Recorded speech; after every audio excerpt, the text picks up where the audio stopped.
Hindi maikakaila na isa sa pinakasikat ngayon na pamilya ay ang pamilya KKK, Katrina, Chris Lawrence at Katie. At marami ang nag-wish na sana mabuo ang pamilya nila, alang-alang kay Katie. Total minahal naman daw ni Kat at Chris Lawrence ang isa't isa at muntikan na nga silang magpakasal noon. Tinanggihan lamang ito ni Katrina dahil hindi pa daw sila ready emotionally, financially. Kaya naman sila ay hindi nagpakasal at mag-focus muna sila kay Katie. Pero unfortunately sila ay nagkahiwalay. Dahil ngayon sa kanilang pagbabalik bilang co-parenting, marami nakakapansin na nandun ang kilig pa rin sa isa't isa. At makikita sa kanilang mga facial expressions ang saya pag sila ay magkasama. Kaya ang tanong ng karamihan, may pag-asa pa kayang magkabalikan si Chris Lawrence at Katrina Halili? Kahit sinasabi pa nilang ginagawa lamang nila yon, co-parenting para sa kabutihan ng kanilang anak na si Katie. At ano tong bagong nirelease ni Chris Lawrence na kanta? Dedicated nga ba ito kay Katie at Katrina? Ating alamin ang buong kwento.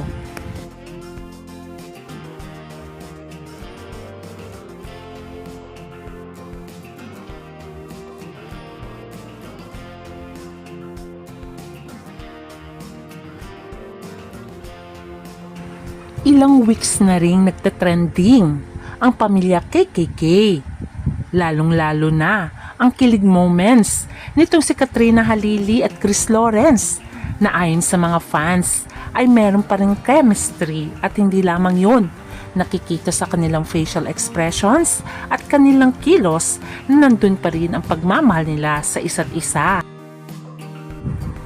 Kaya naman maraming netizens ang nagsishipping. Until now ay litong-lito kung meron kayang chance na magkabalikan pa itong si Chris Lawrence at si Katrina Halili. Sana nga daw hindi lang collaboration ang kanilang ginagawa dahil sila ay nagtitrending.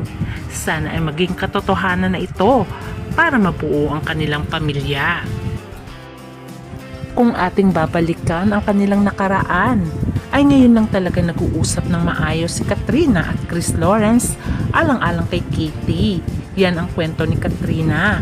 At ngayon ay open na ang communication niya kay Chris Lawrence. Samantalang si Chris Lawrence ay nagkaroon pa ng anak sa non-showbiz na si Joyce.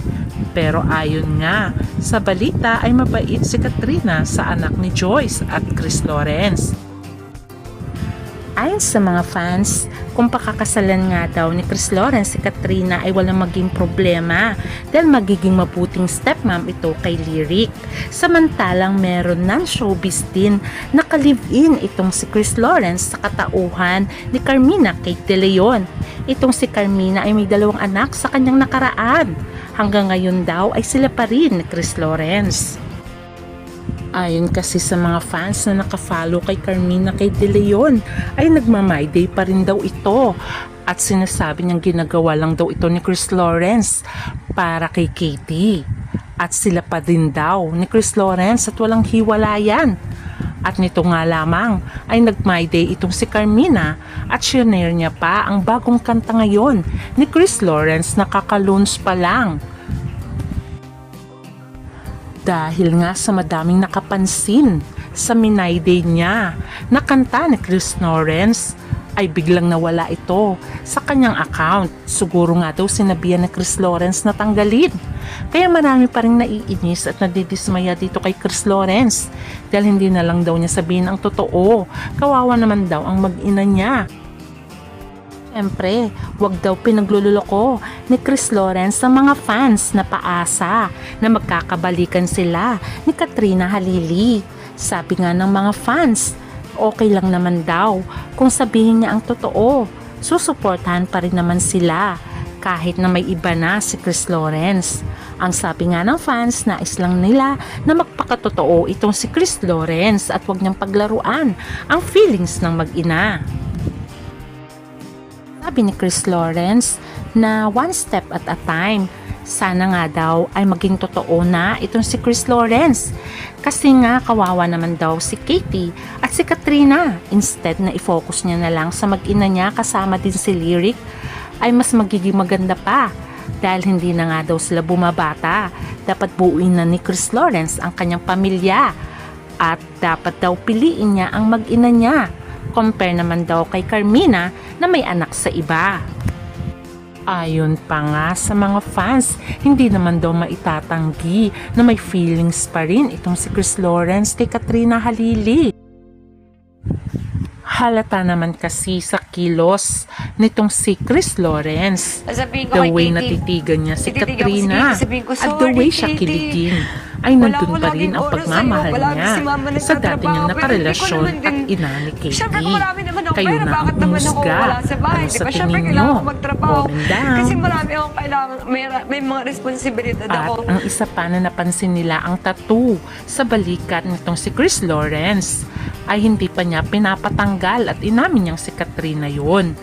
Kaya sabi nga nila ay nandun pa rin talaga ang pagmamahal niya kay Katrina. Panay-panay din ang kanilang bonding lately. Sinasabi nga nila baka collaboration lang dahil may ilo-launch din itong si Chris Lawrence na bagong kanta. Pero syempre, ayaw naman natin sabihin na pinagloloko niya ang mga fans. Kaya marami ding fans ang nagsabi na magpakatotoo ka at panindigan mo ang sinasabi mong I got you at one step at a time. At mapapansin din before umalis itong si Chris Lawrence papuntang Amerika dahil sa series of shows ay pinunta niya pa si Katrina na may dalang cake. At noong Valentine's ay may pinasend itong flowers para kay Katie at Katrina. Dati-dati naman ay walang pa-flowers ito noon. Noong time na hindi pa sila nag-uusap ni Kat. Ngayon ay meron na siyang binibigay at lagi pa niya itong binabati at ina-appreciate at ini-stalk ang Instagram ni Katrina at nilalike niya pa ang mga larawan ni Kat. At bago pala nagtungo sa ibang bansa si Chris Lawrence, siya pala ang nag-book sa isang hotel at ilang days sila doon magpapamilya para gumawa nga ng content at collaboration. At the same time, nag-usap sila ni Katrina. At ang nakakatuwa pa, binilhan niya ng jacket. Itong si Katrina. At couple jacket pa sila. Panoorin. Anong the small suit? O diba nakakatuwa? Siya pang namili ng damit ni Katrina. At nilibre niya pa talaga si Katrina kung saan kinilig naman talaga itong si Katrina. Nang sinabi ni Katrina kung para sa kanya pa talaga yon o bibilhan siya. O diba ang sweet nila? Sa tumi ng sale. Ala, totoo, bibili mo yan sa akin. Wow. Para sa inyo. For you and Katie. Thank you. Thank you so much. You're welcome. I got you. Matching pa. May alam ka kinakainan sa dampa na... Yung papasok sa loob sa kanan. Akin na. Si Kuya. Thank you. Welcome. O diba ang sayang pagmasdan ng KKK family dahil buo ang kanilang pamilya. Sana nga magkatotoo iyon, yun ang wish ng mga fans. Sana bumalik daw ang matamis na pagtitinginan dati ni Chris Lawrence at Katrina Halili. Although sinasabi lang nila na co-parenting lamang sila para kay Katie, pero halata naman sa kilos nila na hindi nila namamalayan ay nandun ang concern nila, katulad na lang itong si Katrina, kumain nga ng donut. Pero ang nangyari, shinare niya kay Chris Lawrence. At talagang share talaga dahil hinatian niya ito. At yun ang kinain ngayon ni Chris Lawrence. O diba ang sweet nilang pagmasdan? Sana nga daw ay magkabalikan na sila. Para daw ay magiging masaya din ang mga fans, especially si Katie. At syempre sa bagong nilaunch na Chris Lawrence na bagong kanta. Ang title niya ay Miles Don't Matter. At nandito yung 104. At may isa pang number na ito daw ay birthday ni Katie at nitong si Katrina. Pero sinasabi din daw ang 104 ay birthday ni Lyric. Kaya double meaning daw yun. So ibig sabihin ang kanta ay dedicated sa kanyang mag-ina. Kaya naman marami rin ang kinilig na sana nga daw ay totoo at wag sanang ilusyon lamang. Sana nga daw ay gawin nila yon para sa kanilang anak na si Katie. Dahil si Katie ay special child. Kailangan niya talaga na buo ang pamilya. At sana nga daw ay wag ipagkait iyon ni Chris Lawrence. At sana si Katrina din daw ay tanggapin muli si Chris Lawrence. Kasi halata din naman kay Katrina ang pagmamahal niya kay Chris Lawrence. Dahil kinikilig din siya tuwing binibiro siya ni Chris Lawrence. O diba halata sa kanya? At ganun din naman si Chris Lawrence sa kanya.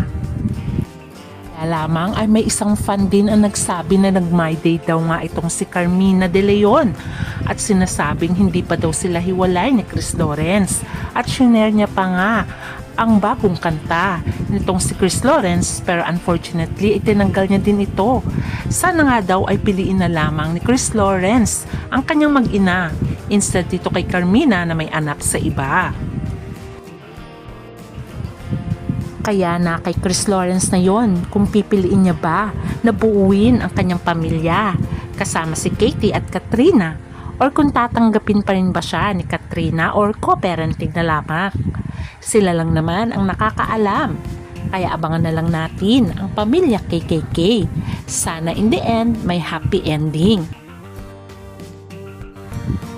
Please don't forget to like, share, and subscribe for more KKK family updates. Hanggang sa muli, bye!